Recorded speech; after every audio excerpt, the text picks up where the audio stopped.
You ready? Okay. She's so young, she's got the answer. She never la la la la la la like I do. Come on.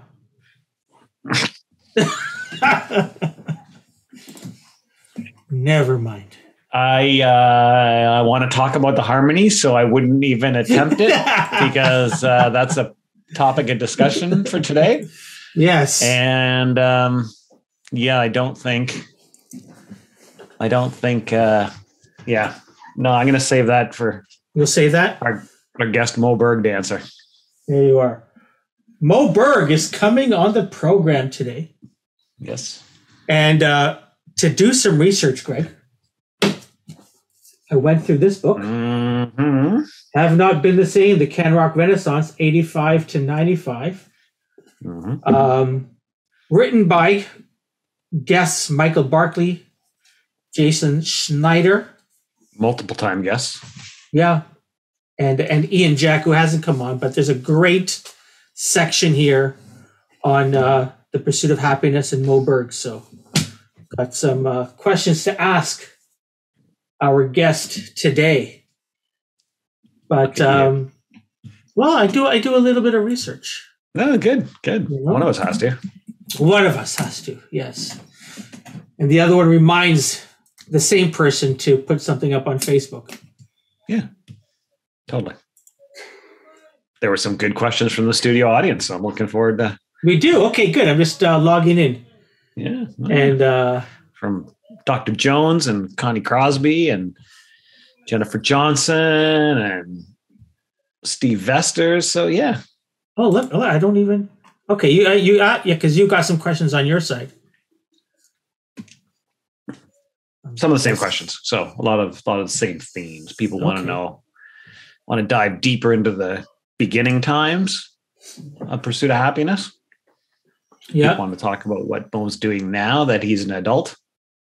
That joke, I'm sure, never gets old with him. I know. I don't know if he's fed up of it. I'm afraid to ask him. I'm sure he is. I'm sure he is. He's probably, once he listens to this podcast, he's probably now just turned it off. Yeah. And he's not going to listen to the rest. Hi, the following podcast is brought to you by Radical Road Brewery, the best craft beer in the heart of Leslieville. Find them at 1177 Queen Street East. That's Radical Road Brewery. Hey, this is Moe Berg from The Pursuit of Happiness. I'm also a record producer, and I'm here on Welcome to the Music.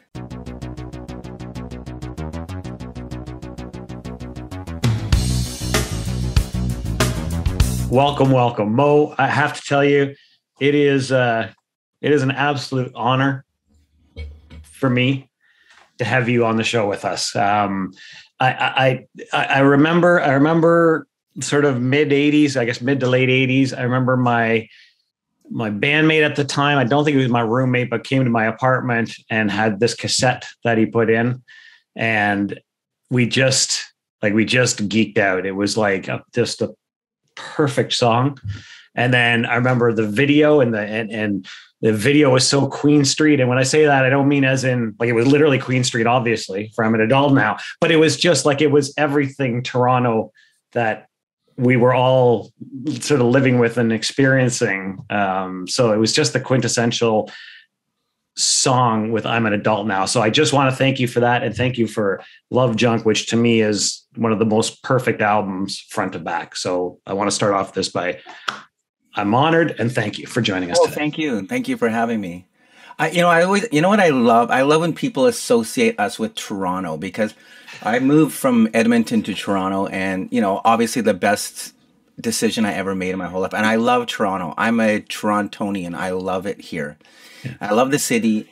And because I think Universal Records was having their night at the Rogers Center for a Blue Jays game. And they said, we want to get someone to throw out the first pitch that's quintessentially Toronto. And they chose me. And I was like, I was so honored that they thought I am sort of like, because I didn't grow up here. I wasn't born in Toronto. I didn't come here until, I was in my 20s. But the fact that they associated me so closely with Toronto was such an honor to me because I really do love the city. So I like that you said that, my video really represented Toronto. And a lot of people say that too. They say, when I look at that video, it makes me pine for the old Toronto, like before Queen Street became corporatized, whatever, however you say it. Became corporate. When that parking lot was actually there and the bamboo was behind you. And yeah, exactly. Yeah. Everything. Yeah. I hear you. How was your first pitch, by the way, Mo? That was a great moment. Was it really? Yeah. It was a ball, but I did get it to the pitcher. You okay? That was my whole thing. It's like if I can get it so that the pitcher can actually catch it, I'll feel okay. So nice. It was not a strike, but I did get it to the pitcher. But you got it there, perfect. That's half the battle. The catcher, sorry, not the catcher. The catcher was actually a pitcher. Oh, yeah. Well, there you go. Okay. So, tell us about Edmonton, because even the song that Gregg talks about, you wrote that while you were in Edmonton, from what I've read. Yes. What's the inspiration in Edmonton that drives you, to pick up a guitar and write some iconic pop songs? Well. So I grew up actually in a suburb of Edmonton called St. Albert. Which was like about 12,500 people, like one of those idyllic suburbs where there was no crime, nothing really happened there. And so that was kind of my life. And I met two guys, this guy Kim Upright and this guy Bob Drysdale. And when we were in the high school, we started a band. And Edmonton was kind of like a place where you were in a cover band. That was the only kind of band you could be in there. There was no clubs. The way the liquor laws were is you couldn't have a club. You could play in a hotel bar or in an unlicensed venue. There was no like nightclubs. And so, we played like covers. And then, later on we heard like the New York Dolls and Iggy and the Stooges. And then we heard Sex Pistols and we go like, oh, okay, this is our music. So we started a band. Like we were kind of the OGs of the Edmonton punk scene. All right. So it was us and a couple other bands. And so that was us. And so what was great about that was it was just being like a complete nerd my whole life. Now I was part of a scene. And back in the early days of punk, like everybody was a nerd. That was the people that were kind of like drawn to that music. It wasn't like in the hardcore scene, it was like bald guys with tattoos that beat each other up. But when I was into it, it was way before that. It was just like college students and people who wore glasses like me. So I was like, hey, my tribe, I finally found you guys, and so it was a great time. And, I started writing songs and we played like Sex Pistols covers and Clash covers and Jam covers and Buzzcocks covers. And then I wrote my own songs. And so that was kind of like how I started. That was kind of my entry into like music and being a songwriter was that. And so I did that for a long time. And then there was one night, this is a story I've told before, but this is one night that sort of changed my life a little bit. And so we were playing at this sort of university, like there's no place to play. So the University of Alberta would sometimes let us play there or, places like that. So we were playing at this bar and it wasn't one of the normal university bars. It was just like some place they just threw a gig. And so I'm standing on this like 6-inch high stage. And one of the things, you guys probably wouldn't know this, but one of the things back in the early days of punk was one of the ways you showed your appreciation for the band was to spit on them. All right, this was like a British thing. All right, and so anyway, so there was this one guy, and he was like a super rich kid who always had like a really nice leather jacket. I think his father was like the head of surgery at the university hospital, and so he just stood in front of me and he just spit at me.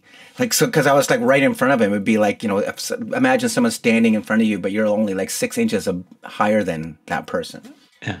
And he just spat on my like 1963 Rickenbacker that wasn't even mine. It was my brother-in-law's. And he just spit on me and I'm just like spit everywhere on my face and my glasses. And I was just like, and I'm thinking to myself, I think I just have to take this. This is kind of like punk. Like, this is what I got to do. And it's just like, and I'm thinking, my mom didn't really raise me to be this. Like, I don't want I didn't want to be spit on like my whole, and I was just kind of like, I'm having this really existential moment. Like I for the last 2 years before this, I felt like I was in this, like I said, I felt like I found my tribe. I belonged somewhere. And then I was like, I don't know if I belong here anymore. And then just as I was kind of like, this was all going through my head as I was kind of mechanically performing our set, some guy just punched this guy in the face. and just knocked him out cold. And he was kind of like, I've had enough of this guy spitting on Moe. I'm just like, I'm done with this guy. And he punched him and knocked him out. And the whole place just went berserk. And the cops were there in like 30 seconds as though they were waiting outside, waiting for something to happen.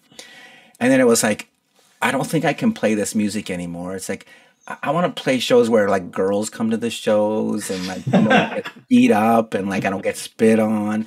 And so I kind of like transitioned a little bit into like, you know, because I'd always loved pop music. I grew up listening to like the Beatles and the Beach Boys and the Who and, you know, stuff like that, the Raspberries, Badfinger. And so I still played, like, the whole thing about my band, the Modern Minds, which is the band that I was playing at the time, was we were like played super fast. We played the Ramones and Buzzcocks. We played everything like, so we'd have to play like 40 songs because our songs were like 1 minute long. And so, so I still kept that energy and stuff, but I kind of transitioned out of the sort of punk world and I just became a fan. And then I went through this whole thing. There was this guy, I think it was Cadence Weapon's dad, had a radio show in Edmonton called The Black Experience and Sound. And so I used to listen to that and I was like, oh, this is amazing. And so I started listening to like, you know, like early like hip hop, like Wolf Ticket and like Grandmaster Flash and the Sugar Hill Gang. And I was listening to like all this like kind of R&B stuff, your Earth, Wind and Fire and Stevie Wonder and stuff. So I really got into that, and I started trying to put that in my music, and it was like terrible. Like, it was never any good. But what it did was it kind of got me into this idea that you could like talk in music, and that's what led to I'm an Adult Now. So I'm an Adult Now is largely just me talking. Yeah, and I think I wouldn't have got there if I hadn't sort of listen to that, all that, you know, all that sort of music, the sort of R&B and the hip hop and stuff that I was listening to at the time. So that kind of got me there. And so as soon as I wrote I'm an Adult Now and She's So Young and a few things, and I kind of like, I started playing it just by myself. I just would go up on stage and just play by myself. Kind of like, you know, I don't know who would be a good example. Like, who am I thinking of? Super political guy. Bob Dylan? No. Neil Young? No. I don't know. Those two are political. I'll think of it. But just like you'd go up on stage and do the whole show by yourself and I'd just talk and whatever. Yeah. And so then I moved to Toronto because I was like, Edmonton is a total, like, I can't do anything here. I'll never be successful if I move here. And a bunch of my friends had moved to Toronto before me. And so I said, so I had a place to stay and all that. So I was like, I'm going to move to Toronto and just do this. So I moved to Toronto. And one of the impetuses of that was I'd gone for a visit and I opened Up Now magazine when I got there. I was staying with a friend of mine, Belinda Robbins. And I looked and I said, wow, all these gigs. It's like, I said, yeah, all those gigs are like tonight. And I said, that would be how many gigs would be in an entire year in Edmonton. Well, there's as many gigs in one night in Toronto as there are in a year in Edmonton. It's like, I feel like this is the place I need to be. So anyway, I went there. And then there was this place called the Cabana Room. And they had like an open mic.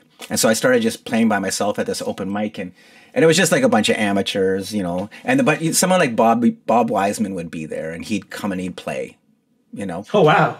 Yeah, which I thought was amazing. And Bob Wiseman was so cool. He'd be like paying like rapt attention to all these kind of like amateur guys that would just be up there playing like Thunder Road by Bruce Springsteen or, you know, like something like that. And he'd be like, this is great. And he was just such a great appreciator of music, and just like he could sort of find the good in everything. I always really appreciated that about him. So that's how I kind of got my start in Toronto. So sorry, that's long. No, that's awesome. No. That's great. We love that. And it's funny when you talk about the Cabana Room. My favorite part always of playing the Cabana Room was carrying gear up and down those stairs. Oh yeah, love that. It was almost as much fun as carrying the gear up and down the stairs at the Elmo. Yeah. Yes. That was even more fun. That is true. That is true. Yeah. So. Wait, hold on. Time out. Wait. Oh, yeah, hold on. Go ahead. Gregg, Moe, both you guys are the musicians. I'm just the kid that would show up to your shows. Like, explain this carrying up and down the stairs. Like, what? Take us behind the scenes, like inside baseball stuff. Moe? Yeah, no, I mean, you know, a lot of times the places we were playing then were bars that, you know, rented above a hotel or whatever, like the Cabana Room above the Spadina Hotel. So, right. You know, the main floor was the prime space. Like, even the Isabella carrying the gear downstairs and back upstairs, right? It's like, unless you were, Long John Baldry or somebody like that was playing the main floor, you're playing the basement, you're carrying your gear up and down. So, for me, when we were starting out and playing, you're playing rooms wherever you can play. And a lot of times it's where the cheap rent was, and that was upstairs. I don't know. Yeah. I don't know. So, yeah, I mean, you're responsible for getting it's not like we had a road crew or anything. So we were lugging heavy gear up and downstairs. And that was a big part of being in a band. Yeah. Yeah, for sure. So yeah, you mentioned New York Dolls, and I wanted to sort of now get to Love Junk because, as I mentioned at the beginning, is one of my favorite all-time albums. In fact, I was with somebody I work with yesterday, and when I mentioned we were going to sit down and have a chat with you today, he said, "Is Chris Thompson? He's actually the brand ambassador for 40 Creek. I work with Campari, so he's the main face of 40 Creek." And he said, "I want you to let Mo know that I listen to Love Junk at least once a week." He's like, wow. He's blown away. But so what I wanted to ask is, you mentioned about New York Dolls. I think of Bat Out of Hell. I think of, Skylarking. I think of We're an American Band. And it's like, Todd Rundgren produces Love Junk. I know you went on to collaborate with him on White Knight album. I think it was that album. So like, really keen to understand, like, how did that come together that you were able to work with Todd, and what was that like working with him for that album? Well, we so we got signed to Chrysalis Records, and so we were we were kind of, fortunately, because of the independent success of I'm an Adult Now, we were able to tour and do stuff, and so we were touring around, and we end up, in the New York office, their New York office, and just talking to them about, doing the record, and they'd sign us, and they kind of said to us, who would you like to produce your record? And I just said, Todd Rundgren. Like you say, I want to be president of the moon. You just you say things like, there's no way that's going to happen, but you say it, and that's, and I literally said it and forgot I'd even mentioned it, and thought, well, they're going to probably give us some junior producer or whatever, some entry level guy. And so, we kind of left to New York, and we were kind of touring through the northeast of the States, and then went back into Canada and ended up in Winnipeg.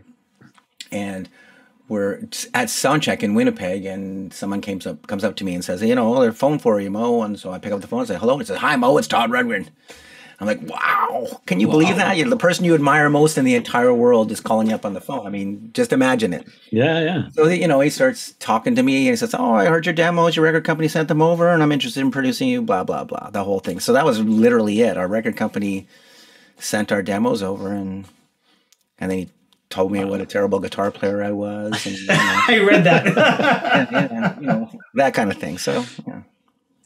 So you have to explain this to me, because there's a saying that you never want to meet your heroes because you'll end up being disappointed. Right. So, I mean, how was it when you met Todd and you started working with him? Were you disappointed, or was it everything you always hoped it would be? Well, it's a complex question. What was great? What happened that was really great for many reasons, but I mean, basically, we didn't do like our regular kind of pre-production where we got together with him and worked on the songs and stuff. Like we just talk on the phone, and he'd call me and he'd say, or I'd call him and he'd say, okay, here's the song. Here's what I want you to change about the song. And then I'd go back and change it myself. And then I'd send him a new demo, and then he'd approve it or whatever. But at one point, the record company was like, Todd needs to come and see you guys live because you're so much different live than you are in your recordings. And so Todd said, I'll come and see you. And so he came to see us, and we came to see us at the Diamond Club, which was what the Phoenix used to be. The Phoenix used to be called the Diamond Club. Yeah. And so he came to see us, and it was like, wow. He said, this completely changes my whole way I'm going to produce this record. Mm-hmm. But the thing is, he said, my flight's at like 8 a.m. tomorrow. I said, and so we said, why don't you just come over to Johnny, who is our bass player, Johnny St. Clair. Just want to come over and we'll just hang out. And so he came over and we just played music, and I just got all my fan questions out. I just said, and asked him everything I ever wanted, like 20, my whole lifetime of questions I wanted to talk. So I just asked him everything. And I feel like I kind of got it all out of my system. Okay. And then when we got together, we went to upstate New York, just outside of Woodstock, where his studio was. And I've kind of felt like, okay, well, we're just working now, because I think I've exhausted all the questions. And I still really admired him, and I'm still kind of idolizing him. But I think some people have had issues working with Todd, and he's not. The thing about Todd Rundgren is he's not like a conventional producer where he's like, "Hey, you're doing great. Let's try one more time." He's kind of like there's never been a time where he told me that I did something right or I was good. Like he's never. but it's kind of like having one of those dads, I guess. I was going to say that. It's like your dad loves you. Yes, but he doesn't. He may not say it to you, but he loves you. And so that's kind of how I always felt my relationship with Todd was. It's like I don't think he would have bothered with us if he didn't think that. Yeah, there was something worthwhile. And he's, anytime he talks about it, it's like if I'm listening to a podcast or read an interview, he always says like the absolute nicest things about us. Like he's always saying great, amazing things about us, but he would never say that to my face. So I know he likes us, and I know he likes me. And then the fact that he asked me to collaborate on his record was, the ultimate compliment. Yeah. For sure. I was with my wife and my kids, and we were in like Niagara Falls, and we were like my kids were playing in an arcade, and I was just kind of standing around while they played games in an arcade. And I just kind of checked my phone, and there was like an email from Todd, and it's like, "Hey, I'm making a record. Would you co-write a song with me? Pretty please, XOXOXO." And I'm like, and I just took my phone and I just put it back in my pocket. I was like, and then I took my phone. I showed my wife. I said, "Here, look at this email." And she just flipped out. Like, it's unbelievable. And I'm like, I guess it is, isn't it? It's pretty unbelievable. But I was just in this shock. I was just in this shock. Like, it's one thing, I paid him like tons of money to produce a record. You just say, well, we did it for the money. But he's like, the fact that he actually wanted to, collaborate with me was like kind of next level. And so, yeah, that was pretty. Yeah. That's awesome. Do you have it framed and like printed and framed on your wall? That I should. I really should. Yes. My goodness. Well, I'm glad that Dad told you that he loves you. So that's you talk about you and him having this discussion about what's the song about, and I'm not sure which song he was referring to when he asked you this question, and you didn't really have an answer, and he said you better figure out the answer to that before the Rolling Stone asks you. So I'm curious, like when you're writing these songs that Canadians of Gregg and my age listened to and fell in love with, what were those songs about? Well, yeah, that was a very interesting discussion, and it was something that I sort of carried with me ever since. Was I think when you're writing, a lot of times young songwriters are just kind of writing very intuitively, like something comes to mind and you kind of write it down and it seems good. And then that seems, I got a song. It sounds pretty good to me, Yeah. Without really being very self-critical about it. And I find this a lot with bands that I produce. Like they write a song and then I say like, what are you talking about here? And then they're like, I don't like, and they try to make up something and it's always very phony. And so it's like, but Todd said, it's like, what if someone from Rolling Stone asks you and then you look like an idiot because you don't know what you're talking about? So it kind of gave me, like, it made me feel like I needed to examine things and sort of like, okay, well, this doesn't make as much sense as I probably should. And so maybe I need to sort of clean this up. And so, yeah, that was like that. It was a very informative thing that really helped me a lot with my songwriting. Interesting. Does the music come before the lyrics, or the lyrics before the music, or it can happen both ways. I went through periods where I wrote the music first and then wrote lyrics to it, and then I spent a long time just writing lyrics and then trying to find music that would fit the lyrics. So it works kind of both ways. Yeah, one of the reasons I asked that is I think about and we had the author from Meaning of Metallica, the behind the lyrics last week or 2 weeks ago. And I fully admit it. I am not a lyrics guy. I'm a music guy. And even when I'm listening to the lyrics, I'm listening to the melody of the lyrics, not necessarily the words. And I have to say, one of the things like that for me, for TPOH all the time, like for over time, one of the things that makes it for me work so well and is so powerful is the harmonies of, like, right now with Chris and Dee, but going back to Leslie and others, it's those strong female harmonies that, to me, I got goosebumps. I really do, because it's just like anyway, where I'm going with this is, I'm sort of geeking out again here, but it's just more, it's those harmonies on top of what you do that to me just put the icing on the cake. Well, I guess, like that's harmony has always been a big thing for me. Like even when I was in the punk world, I still really liked harmonies. And because I grew up like listening to like the, all those bands I was talking about, the Beatles, the Beach Boys, and then later on like with the Raspberries, Badfinger, they always had like really great vocal harmonies. And so that was always a big thing with me. And so when I started the band, when I started the Pursuit of Happiness, I said I wanted to have like lots of harmonies, but I didn't feel like I could find guys that could sing that great. And so I thought I'm just going to get women to sing these harmonies. I feel like I had a better chance of finding someone who could do that. So that was kind of the whole thing. And so it kind of, what it did was it kind of gave us a bit of a, I guess, a unique sound, because we kind of had this sort of like hard edge, sort of like from our punk kind of upbringing, and then the sort of rock metal kind of thing. And then we had, but it was all kind of tempered with these harmonies. And so, and also just the idea of like, there wasn't a lot of bands where there was like men and women in the band. And so all those things kind of contributed to sort of like giving us some kind of unique sort of, both from a visual and from a musical point of view, it kind of made us a bit unique. And I think that was part of like our appeal, I guess. Yeah, 100%. 100%.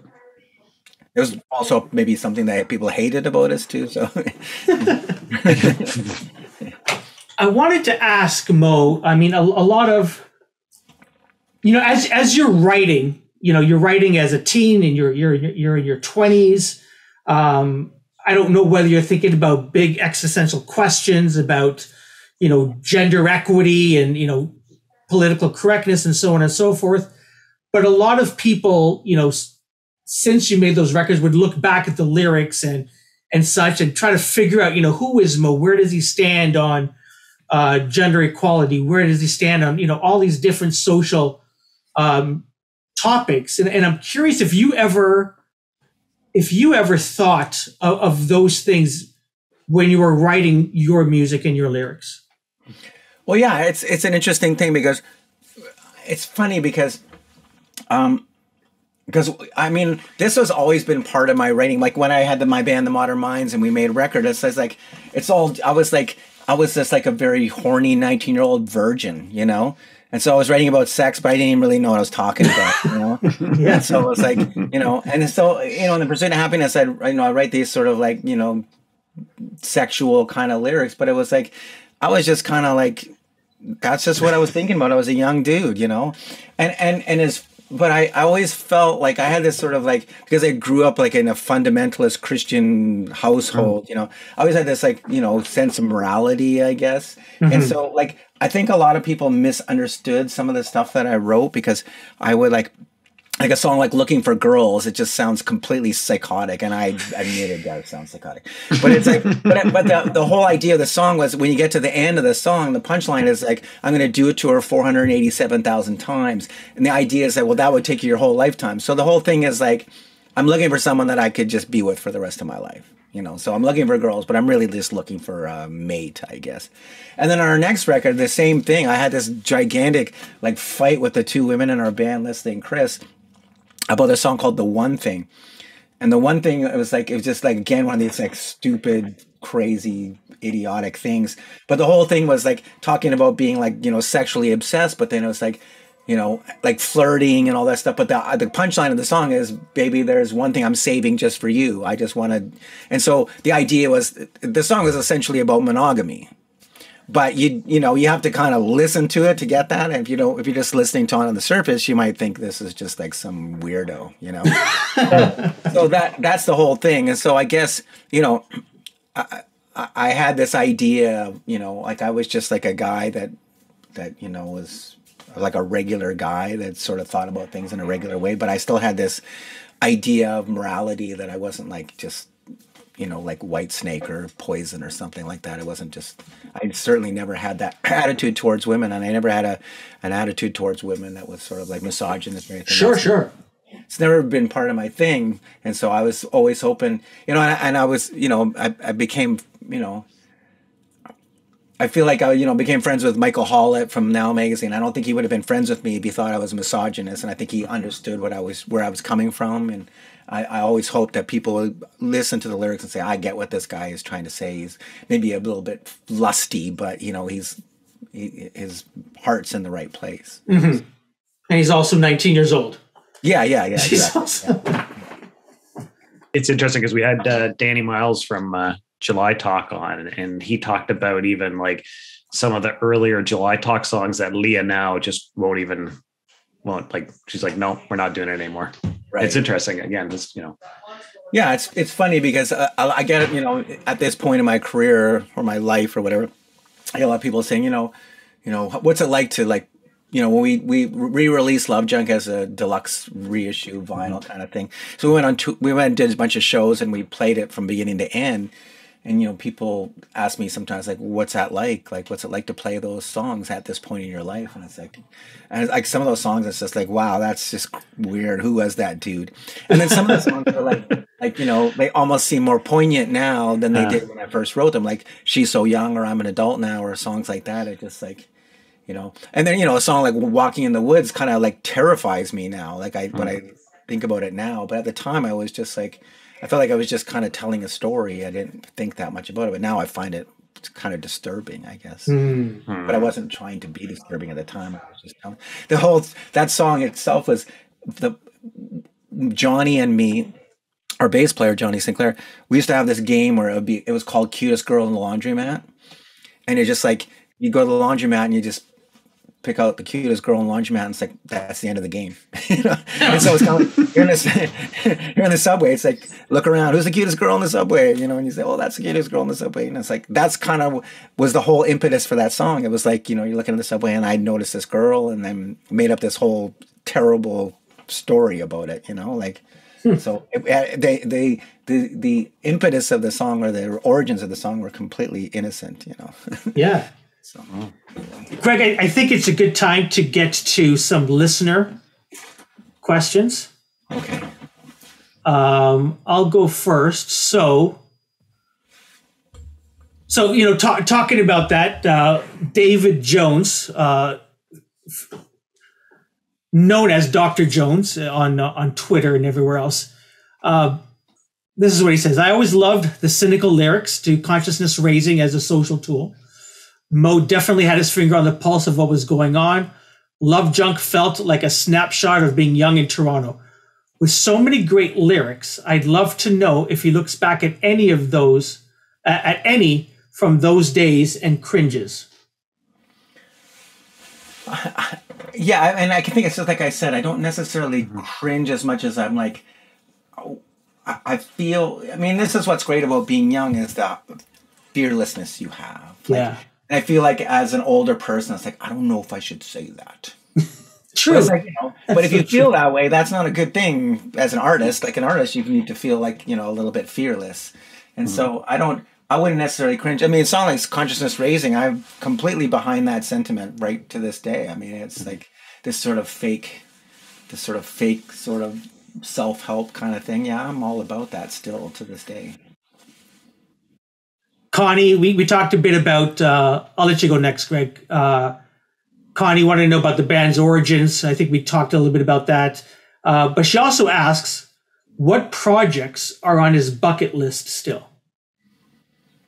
Like things I want to achieve? Yeah, or maybe things you want to do. That's an interesting question. Well, I haven't written a lot of songs over the last 15 or 20.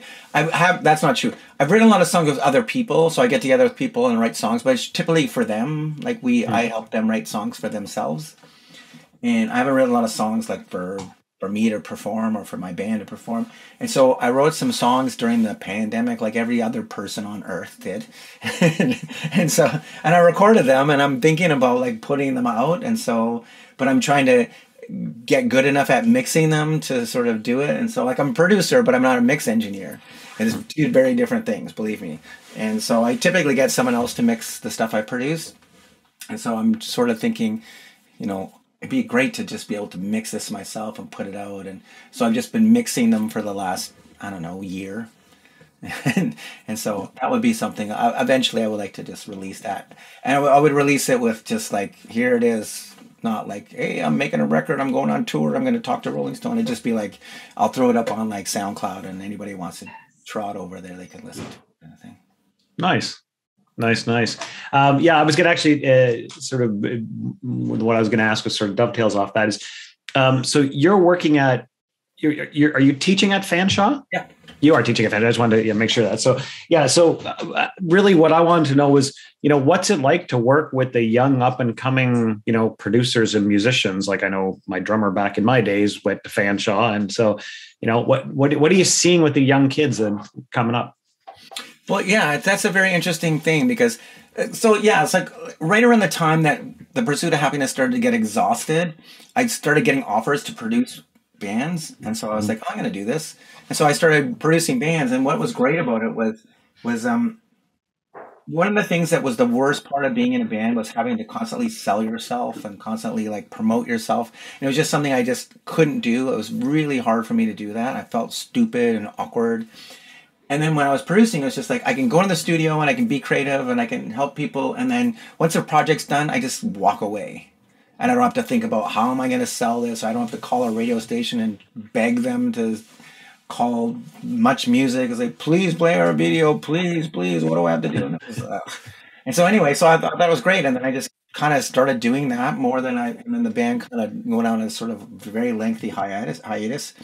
And so anyway, so I produced it long enough that I ended up getting a call from Fanshawe College saying, do you want to teach it? And I was like, geez, I never thought of that, And then I said, well, let's give it a try, And so I tried it, and it was really great. It was fun. And so, because I was like, I'm not a teacher. I never went to teachers college. I don't know anything about this. So just tell them what you do. Just go into the classroom and tell them what you do. And I said, okay, I can do that. So I went and just told them what I did. Like, here's what you do when you're a producer. And so I did that, and it was great. And so I've been doing it for 12 years now, I guess. And what's great about it is great to meet. What's interesting about kids, the kids I teach is the idea you would have is like they're just into like making beats and making EDM and stuff like that. But it's like that's not actually true. They're into that, but most of them can play the guitar or play the drums or play bass or they play a horn or something like that. And there's still musicians. And then we put on this big concert every year called Share the Land. And it's all just people performing music. So it's not like DJs up there. It's just all people forming little bands and playing songs. So kids, as Bryan Adams said, everywhere I go, kids want to rock, Yeah. And that's kind of true. It's like, as much as the kids are into like electronic music and beat making, they're still interested in just music as music. So both things are great. So it's made me more interested in electronic music and stuff. And I always liked hip hop. And so I'm not a huge fan of today's hip hop. I'm going to be honest with you, but I still am. I love that I get to learn from these kids. They sort of show me like they force me to sort of like investigate the things that they're into. And so that part of it's really great, very rewarding. Fascinating.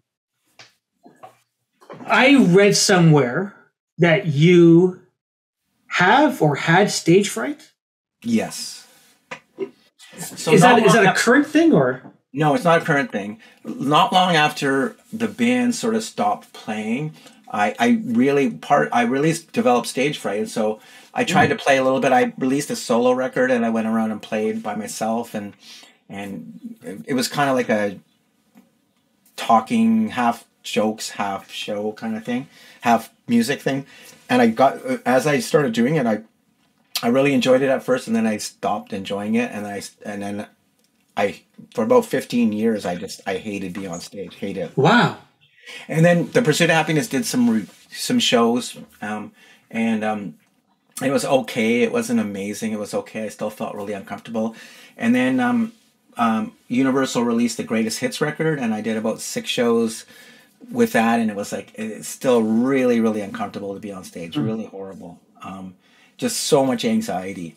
And then what happened was I have a friend, his name is Jim Milan, and he's like a theatrical director, producer, and he's like involved in like Kids in the Hall and Mythbusters and all these shows, Alton Brown, and he was involved in that whole Spider-Man thing on Broadway. And and he said, I want to put this show together. It's going to be like a bunch of Canadian songwriters, and we're going to just do this show. And so it was me and Craig Northey from Odds and Stephen Page, who used to be in the Bare Naked Ladies, and Chris Murphy from Sloan. And so we put this band together called the Trans-Canada Highwaymen. Oh yeah. So we're going to do these shows, and then we thought, well, let's get our feet wet. And we went and did a show in Niagara Falls, and I went on stage and I was like, this is great. Because it's like, it's not just me. Like the problem with being in the Pursuit of Happiness is that it's kind of on me. I'm sort of like the front man, and and that was very deliberate. That was my intention the whole time. But then, so when I was on stage with those guys, it's like, I'm just one of the guys. I barely have to do anything. Chris and Steven do all the talking because they're both super hilarious, and so they talk most of it, and I'm just kind of like playing the bass or playing guitar and telling them one or two stories, and so that helped me a lot. And then Pursuit of Happiness was asked to play. There's a radio station in Montreal called Show'em FM, and so one of their legendary DJs, this guy named Too Tall, he was retiring, and so they said he's going to have a big party, and they asked him, like, who do you want to play at your party? He said, I want the Pursuit of Happiness to play. So, and we weren't even like really a band. And so we, he called us up and said, would you do this? And we all like, yeah, let's do this. It'll be fun. We'll go to Montreal. So we went to Montreal and we played the show and we had a blast, and I loved it. It was so fun. And then, we did all the things that we do as a band, like got all stupid and drunk and had a great time. And then someone was there who was like an agent, and he was like, and he contacted our manager and I said, that was incredible. These guys could do like 1,000 shows. Like, we'll book them. And then we didn't end up going with them, but then it was like, let's do this. And then at the exact same time, Universal Records said, we want to do a anniversary record of Log Junk. So it just kind of all serendipitously kind of happened. We did a show at the Horseshoe for their 70th anniversary, and same thing, we just did a blast. And so we were there. So it kind of like, I just felt fine again. I felt good. Nice. And so it all kind of went away. So that's been good. That's great. Yeah, Karim and I were at the that Horseshoe show. I also great show. Yeah, it was amazing. And my wife and I actually did the supermarket show when you did the small one in the back room, which was unbelievable. Unbelievable. Oh, cool. And that was the actual release of that record. Yep. Yeah. So we went out and did a bunch of shows. We went across Canada and kind of did shows, and it was really fun. So yeah, good. That's great. One of the things from your Instagram feed that reminded me of a story back. I can't remember what year it would have been, 84, maybe something like that. And I remember going to see Ministry at RPM back in the day. And they had all the Fairlights on the side, and then they had like the Junos as their sort of slaves, or as they were playing off of, right? And I remember Lan Jorgensen picking up one of the Junos and just smashing it. And as the keyboardist, I'm like in tears. I'm standing at the front, in tears. And that's where I'm going with it. My Juno 60, don't smash it. That's exactly where I'm going. I seeing the Juno 60 and the 808 on your Instagram feed. It's like, are you like, do you geek out over collecting old gear like that? And Well, I just have those things. Like I have those from back in the day. Like, and so I bought a Juno 60 because this was part of that whole black music thing I was into. It's like I got into like synthesizers, and I love synthesizers. Like I just love them. I love analog synthesizers. I love the way they sound, and it's kind of like people who collect guitars. I have no interest in guitars. Like I have the guitars that I play, but I'm not interested in collecting them. And it's like, I have a guitar I like playing, and so that's my guitar. But I love synthesizers, and I love drum machines. I have tons of drum machines, and I have beatboxes and stuff like that. I love the way they sound. I love the way they look. I just love the whole kind of like idea of them. And so, these songs that I wrote, they're real, just like straight ahead guitar, bass, drums, vocals, pop songs, but they all have like analog synthesizer stuff on them and sequencers and stuff like that, all kind of weird,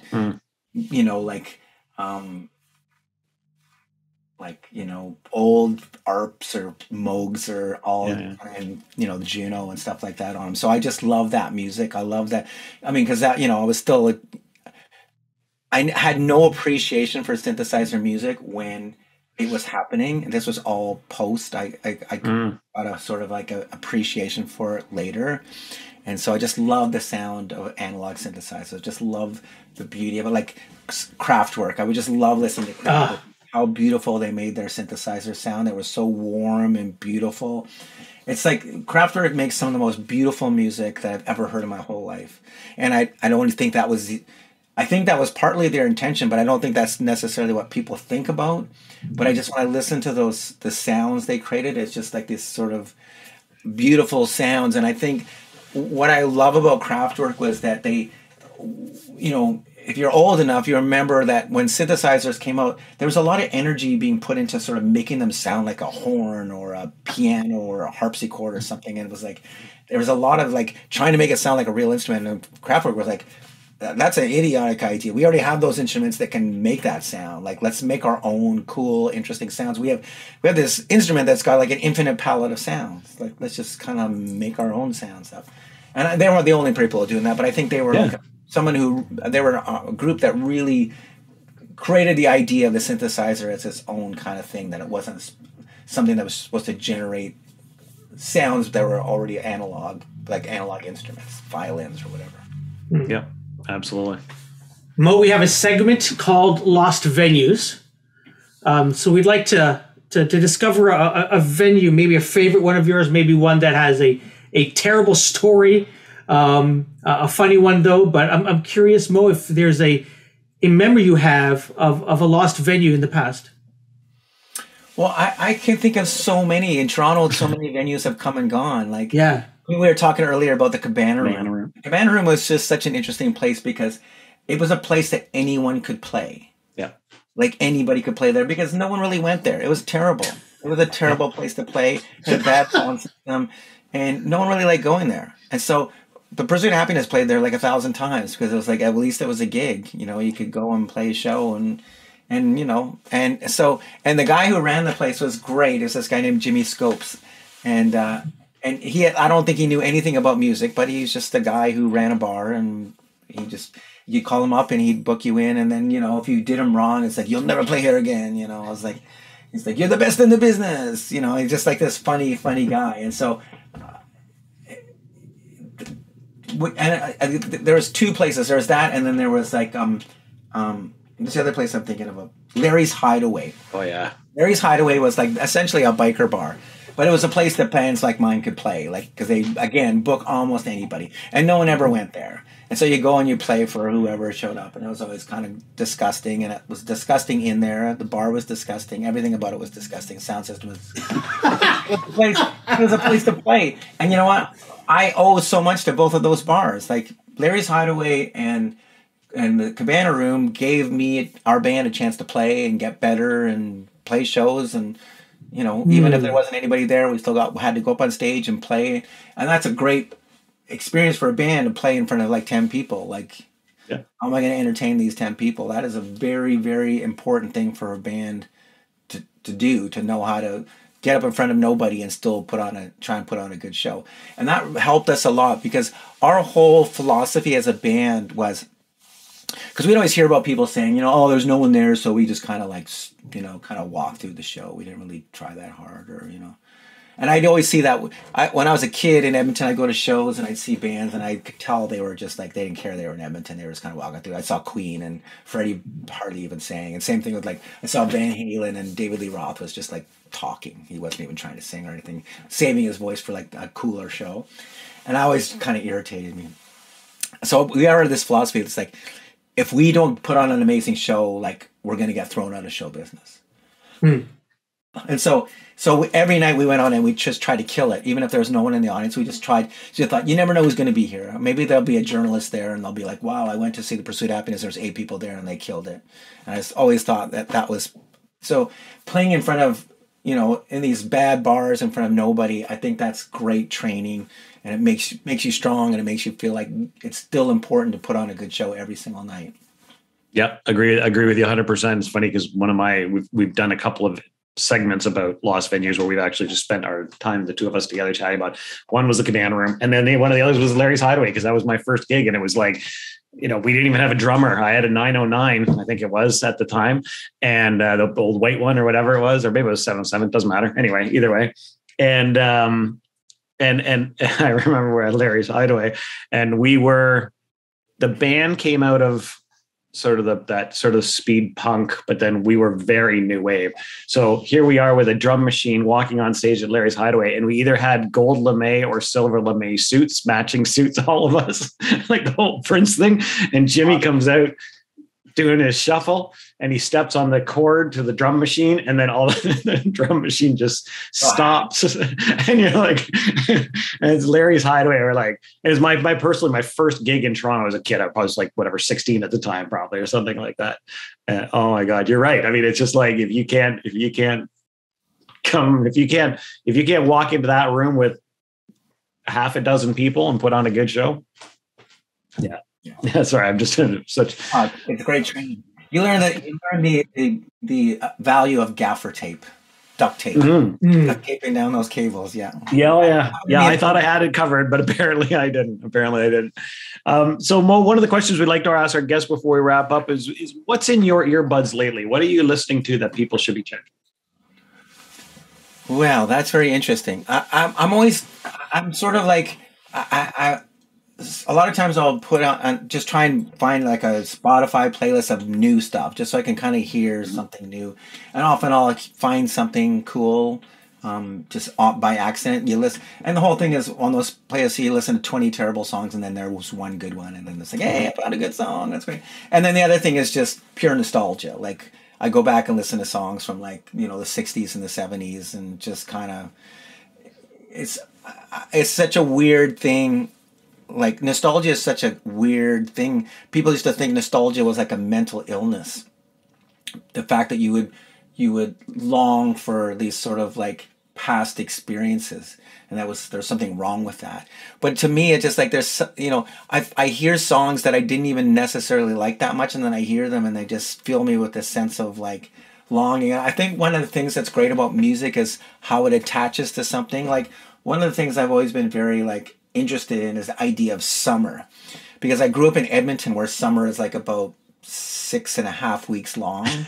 and it was like, so summer was like, it was just like almost like an extended Christmas season, basically, because it was like so short. And so, and then the idea was like right after summer, it was going to be like terrifyingly cold and dark and dangerous and horrible. And so all through my life, I've had this idea, and I even called my record "Summer's Over," and the idea, like I was such a huge Beach Boys fan, and still am a huge Beach Boys fan, and I love the idea of like celebrating summer, because to me, summer was like an event. It wasn't like something that happened. There was no such thing as endless summer, like the Beach Boys talk about, or if you live in California or Florida or the Caribbean or something, like summer goes on all year long. But that wasn't a thing for me, and so. What was it? Sorry, I feel like I got. No, just what you listen to lately, like what? Yeah, so I listen to a lot of like really old music, like from the 60s and 70s, and I remember I was watching that show. I was telling someone else this story. I was watching that show, the Queen's Gambit. You remember? Did you watch? I don't know. If you watched it. But anyway, they played that song "You're the One" by the Vogues, and it came on, and I was just sitting with my wife watching, and I was like. I was just trying as hard as I could to stop not cry when I was watching it, because it was just like it just brought these feelings out of me. Like I just remember that song, and just like I was a kid listening to the radio, and I was just like, oh my God, like where's my life gone? What have I done with my life? It's just like, I mean, it's like the thing that is so weird about nostalgia is that like it creates an idea of your imminent demise. It's like. I don't want to get like, but it's just like, I'm going to die soon, like, and it's just like, and all this stuff happened. And it's like, and so it's just like, it feels like I can reconnect with something. So I spend a lot of time listening to like, old music, like old, and I'm really fascinated with even old fashioned music that happened before I was even born and stuff like that. I'm just like the origins of rock and roll, like, Louis Jordan or something like that. Like, where's all this, all the music that sort of like started boogie woogie and then turned into rock and roll and stuff like that.